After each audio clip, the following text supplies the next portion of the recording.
All right, Effect Radio, you're tuned to The Effect. DJ Kid here with you with Kevin from Disciple. How you doing, buddy? I love your backdrop back there. That's really sweet, man. Right? It's incredible, isn't it? Yes. That is definitely bringing back some nostalgia for me, Right, for right. sure. Yep, love it. Yeah, these are yeah, the old 80s and 90s boom boxes, right? Yes, yes. Awesome. I always remember like there was a thing, yeah, in malls, which malls aren't even really a thing anymore. I guess they are, but that, but when we were kids, they were a thing. I remember people like walking through the mall with those on their shoulder. Just they're in their own, just creating their own little atmosphere as All they're Breakfast walking Club down the mall. style and, Yeah, yeah. yeah. Those days are done. Right, But yeah. Who goes to the mall maybe anymore? after this interview, someone's going to bring them back.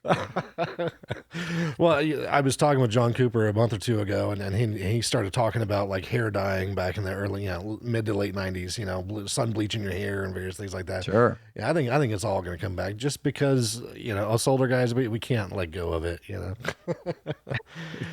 Something like that. All right, man. Let's start off with the basic question. Disciple, where's that come from and why? Ah, man, I wish there was had a great answer for this, but the honest answer is I was a kid. We were kids, and we started this band as kids. We were in middle school, um, and we were looking through the Bible trying to find some cool name to name our band on a Wednesday night church service, and we couldn't come up with anything. And we were like, well, we have this. We had three songs written, and we had this song called "Disciple," and we were like, "Well, we'll just call ourselves Disciple, and until we find something better." And it's stuck for And 30 years. well, we're still looking. So if anybody out there has a good band name, maybe we'll change What's it. funny But is I keep referring to my band. Hey, we can change this name whenever you want because I'm not a not that I'm not a huge fan of it, but I don't know. It just seems pretty plain to me as far as our group's name. So I totally understand that position there. yeah, it was the interim name for Hmm. so long that it was far too late to change it. Matter of fact, when we got signed to INO Records, which became Fair Trade Records back in 2005, they're the ones that had the initial self-titled album, which had songs like "Wait Is Over," "Rise Up," Yeah. "Into Black," those songs. We wanted to change the name, Hmm. and we had a terrible name picked out. We were like, maybe we want to change our name to Black Box, because we thought like the black box of an airplane, it's like the only thing that survives. So it's like Right. tough and whatever. And it's a terrible band name. And if your band is called that, I apologize. But anyway, um, and anyways, they were like, no, we're not letting you change your name to Black Box. Well, back We then, want wasn't the name Metallica Disciple. re-releasing the Black album again? So it would have been like, I don't know. I don't know.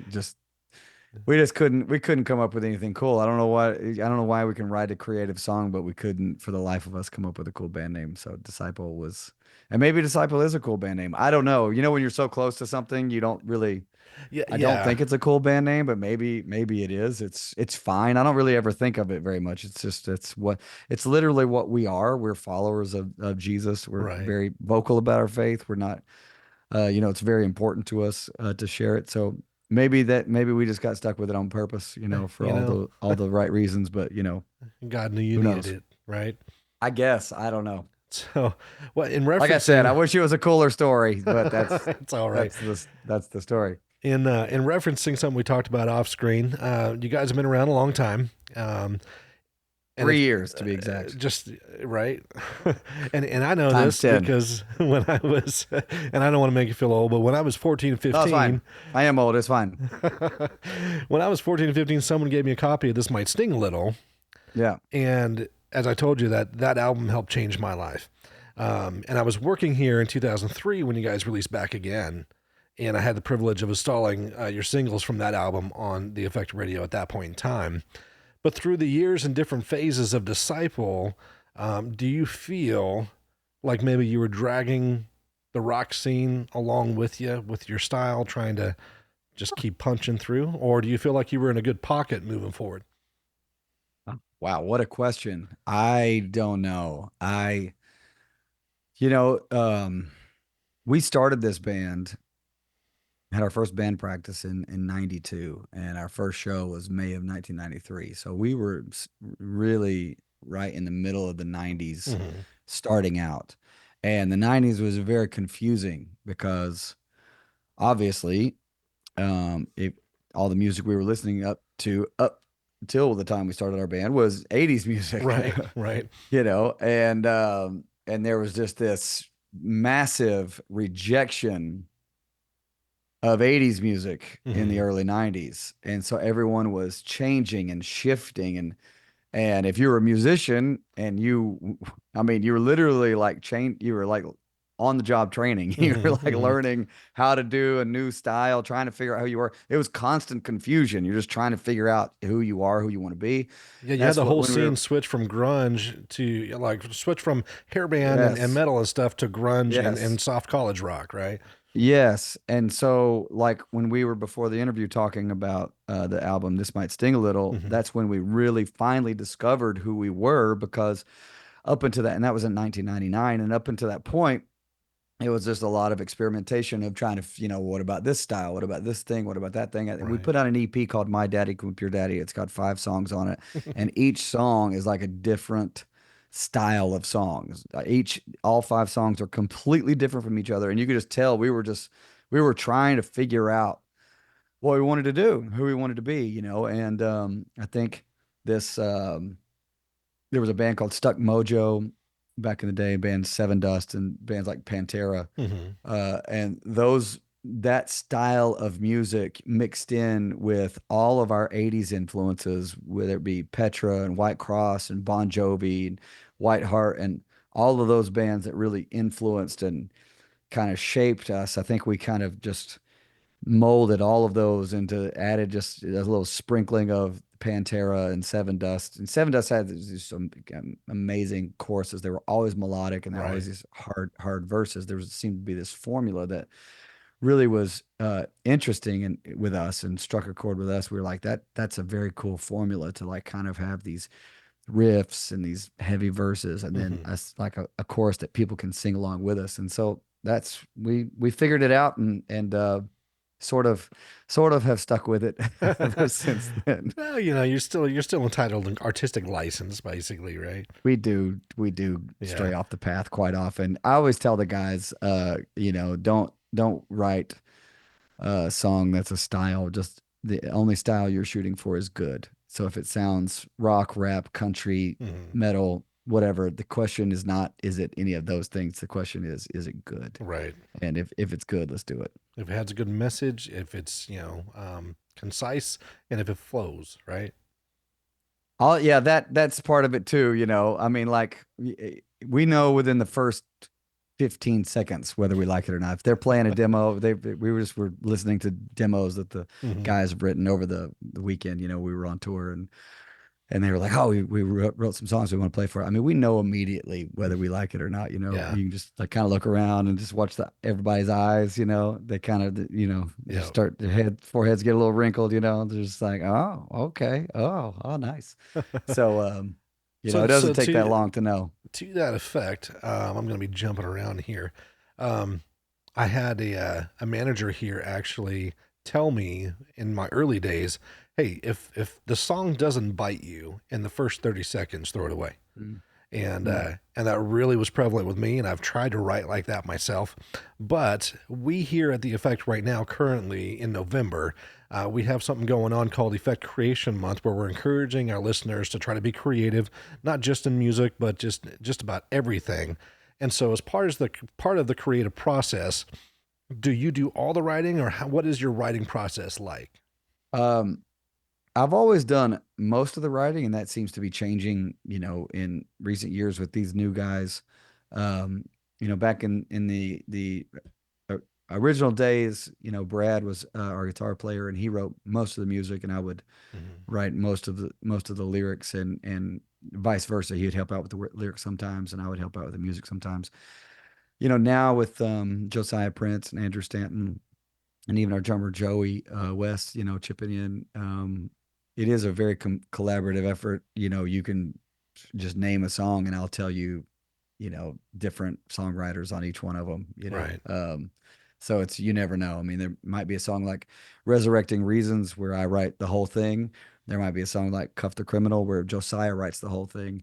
But then there's going to be songs like Scapegoat where every single one of us, wrote it. So, Wow.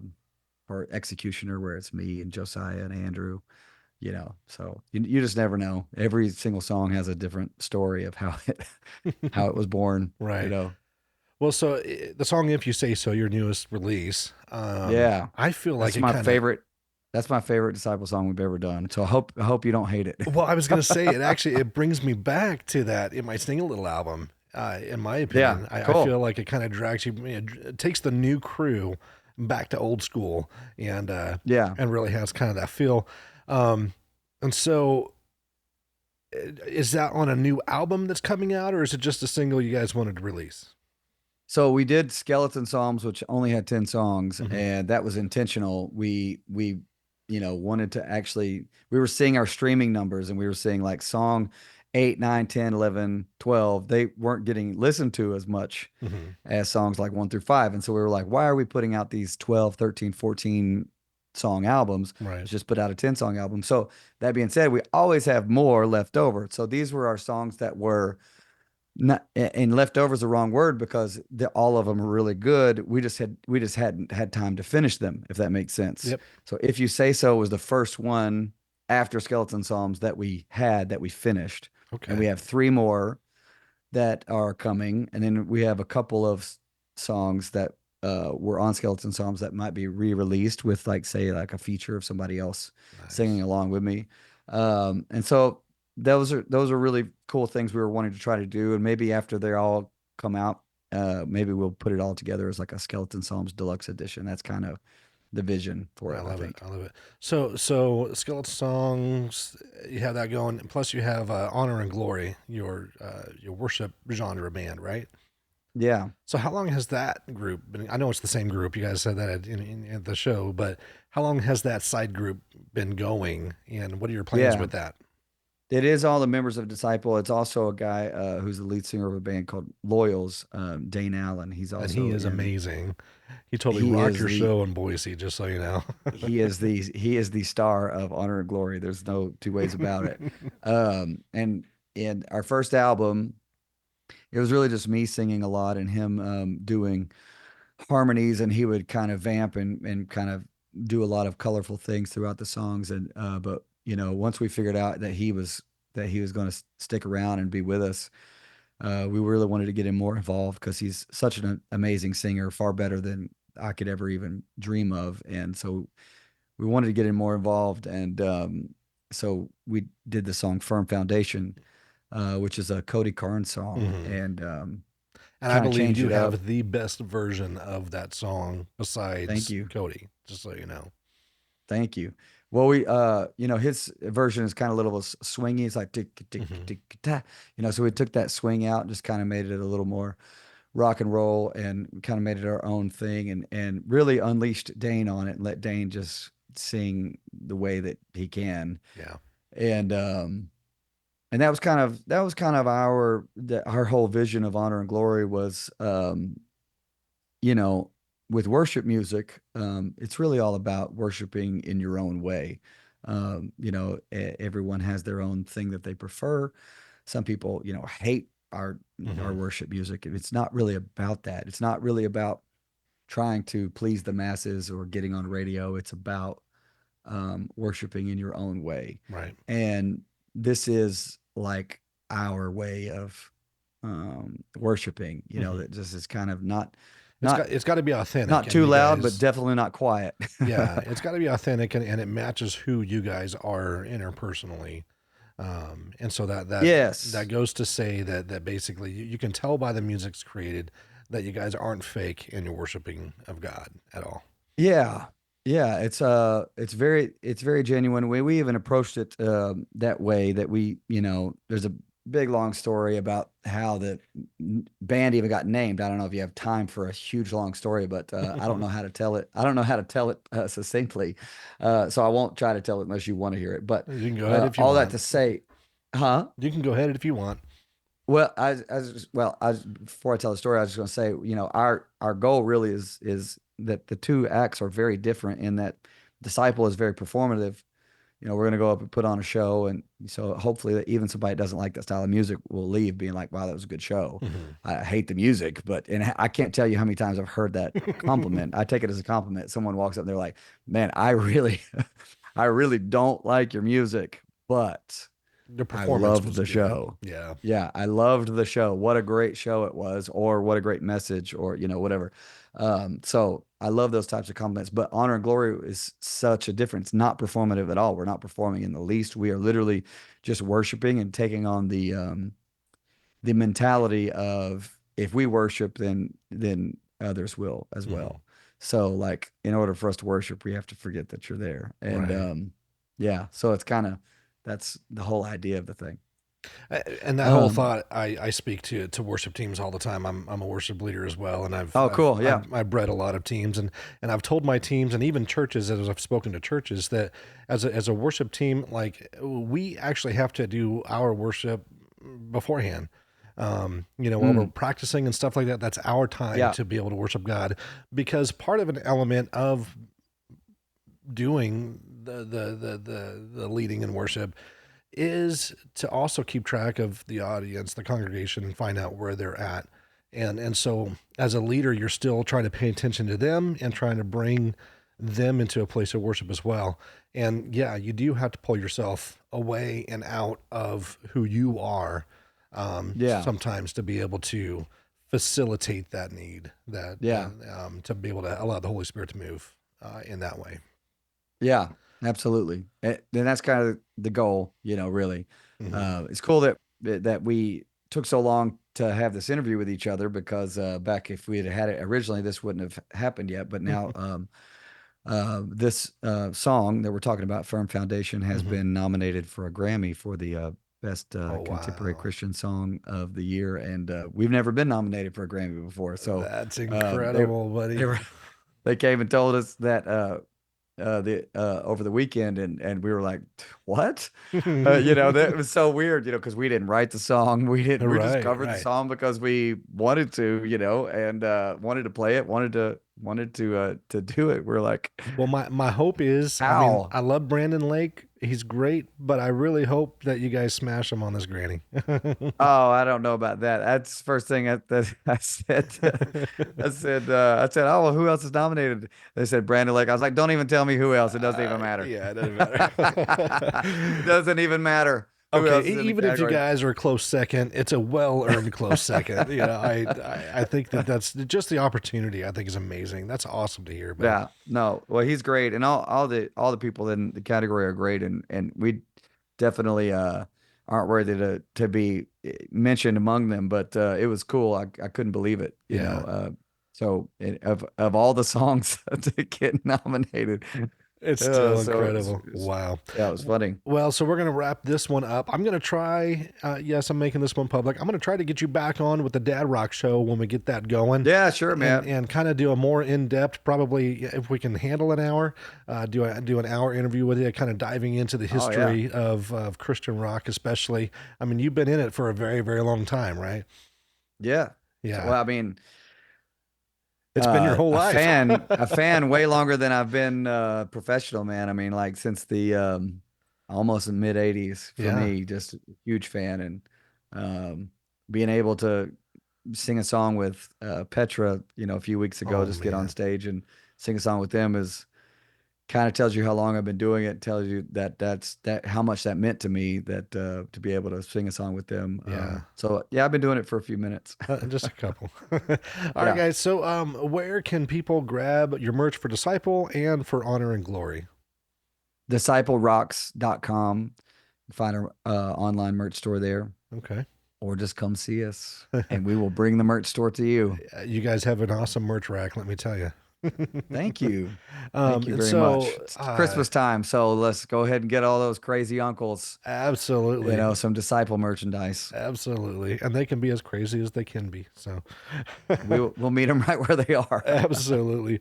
All right. So, finally, do you have a message you would like to share briefly with our listeners while we have you? I know that some of your music has had it's addressed some dark topics before and provides Sure. hope as well. But do you have a message that you would like to share with our listeners before you go? Sure. I love the idea. There's two verses in Proverbs.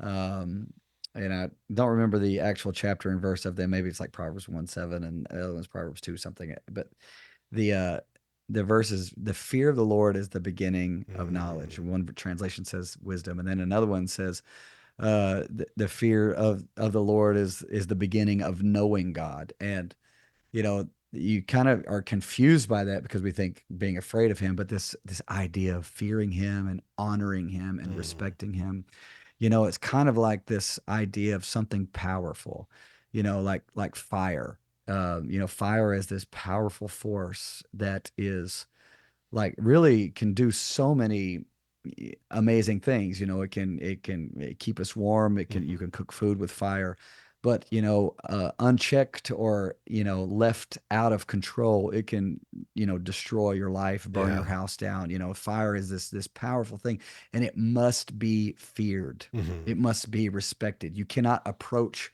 fire with a lack of fear, with a lack of respect, whether you can't just be careless with fire. Does you know what I'm I saying? do. I do. And so when I hear this verse and it says the fear of the Lord is the beginning of knowing him. Hmm. It's the starting place. The fear of God is the beginning of knowledge. It's the beginning of wisdom. It's the starting place. Before we can ever go anywhere with him, we have to know that he is this powerful being, this powerful force that we cannot approach carelessly. Amen. And I think whenever we understand him and see him that way, it changes things for us. It Yeah. changes things. We respect why he says to not do things because we're like, instead of just approaching it with carelessness, like, oh, he says don't do this, but it'll be fine. That kind of carelessness, when you trust him and you see, who we're talking about, who we're dealing with, and it's like that's the starting place of wisdom. That's the starting place of knowledge, but also this Hebrew word of intimacy Hmm. to know him. It's the starting place of actually knowing him on a personal level.